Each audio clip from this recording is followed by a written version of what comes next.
Hey guys, it's Tom here from ProDirect Running. And I'm Katie. And in this video, we're going to be taking a look at two of the shoes in the ever-growing high-performance offerings from Under Armour, being the Flow Velociti Wind and the HOVR Mega 2 clone. So if, like us, you're looking to build your running shoe collection, you're going to want to have different shoes for the different types of sessions you're going to be doing. Absolutely. And with the Mega 2 clone and the Flow Velociti Wind, we have the Mega 2 clone, which is kind of more suited for that max cushioned ride, which is just going to soak up the miles, and the Flow Velociti Wind, which is more speed day orientated. So if we start with the HOVR Mega 2 clone, as Tom mentioned earlier, best type of shoe for those extra cushioning and those longer, slower runs. And if we start with the upper, Tom, do you want to talk us through the tech? I would love to, Katie. Yeah, so the upper on the Mega 2 clone is definitely quite different from a visual standpoint.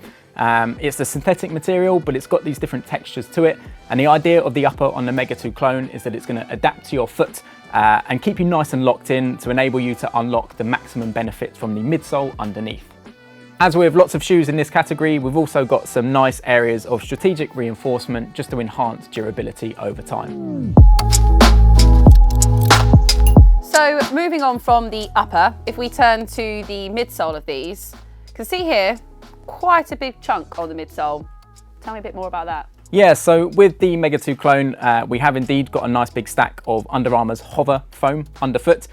It's soft, but also fairly responsive. And we've got a nice 8mm drop from heel to toe on this option. One super interesting feature with the Mega 2 clone as well, and some of the other shoes in Under Armour's running lineup, is the chip which is embedded into the midsole itself, which syncs up to the Map My Run app, just to offer you even more when it comes to running data analysis and metrics, if you're into that kind of thing. So if we move on to the outsole, we can see that there is a solid amount of rubber there, so for many happy miles. And for the women's sample size, we're looking at a weight of 255 grams. At 310 grams for a men's sample size, the Mega 2 clone is definitely not the lightest shoe on the market, but we have got a massive stack of cushioning underfoot, like we mentioned, which is perfect for protecting the legs from all of that pavement pounding.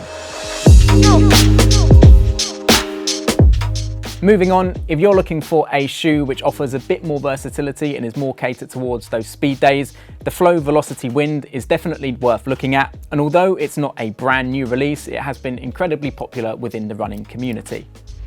Well, we've all experienced what it's like to have that wind behind us, and that's exactly what the Velociti Wind aims to do. When we take a closer look at the Velociti Wind, the upper of the shoe is incredibly lightweight and almost transparent. But we do have some strategic reinforcement, which is almost like this crisscross pattern here, which is just going to enhance the lockdown of the shoe and make sure that you're nicely locked in whilst running at speed. So if we take the Velociti Winds and the Mega 2 clone side by side, we've got quite a difference in their outsoles. What is so unique about the outsole of the Velociti Wind? So the Velociti Wind actually features a rubberless outsole, which, as you pointed out, it does look quite different to a traditional running shoe. The whole point of this rubberless outsole is just to provide a nice, snappy, close to the ground sensation.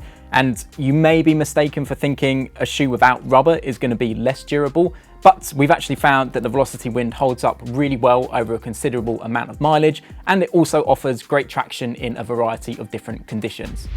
Again, if we look at the Velociti Wind and the Mega 2 clone on their midsole, quite a difference in terms of their construction. Quite soft, the midsole, Tom. Yeah, so it looks slightly more minimal in construction. It is a lighter shoe, just naturally. But the midsole of this shoe is designed to really come alive once you start getting up to pace. So it feels quite soft to the touch, but once you've got some force going through the shoe, that's when it's going to really come to life and give you that responsive, snappy underfoot feel. Well, you mentioned it's quite lightweight. What are we looking at for the male to female weights of these? Yeah, so on the scales for a women's sample size, we're looking at 226 grams, and for the men, it's about 240. So for me personally, I've previously used the Hovr Machina shoe. Where do you think that could sit in between these two that we're looking at today? Yeah, so based off those three shoes, it's a pretty awesome rotation as it is. But I'd probably say that the Mega 2 Clone is the shoe you're going to be reaching for when your legs are a bit tired. You need something that's just nice and soft and comfortable and durable to soak up the mileage. The Machina for those longer runs where you're going to up the pace a little bit perhaps. And then when you're really trying to get the legs spinning underneath you, the Velociti Wind is really going to come into its own in that category.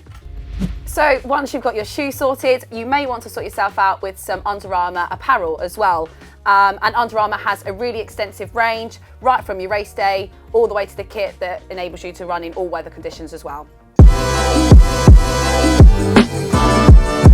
So that's going to do it for today's video. It's really exciting to see Under Armour further develop their running lineup, and we're very excited to see what's to come in the future. And as always, you can shop the whole collection on prodirectrunning.com.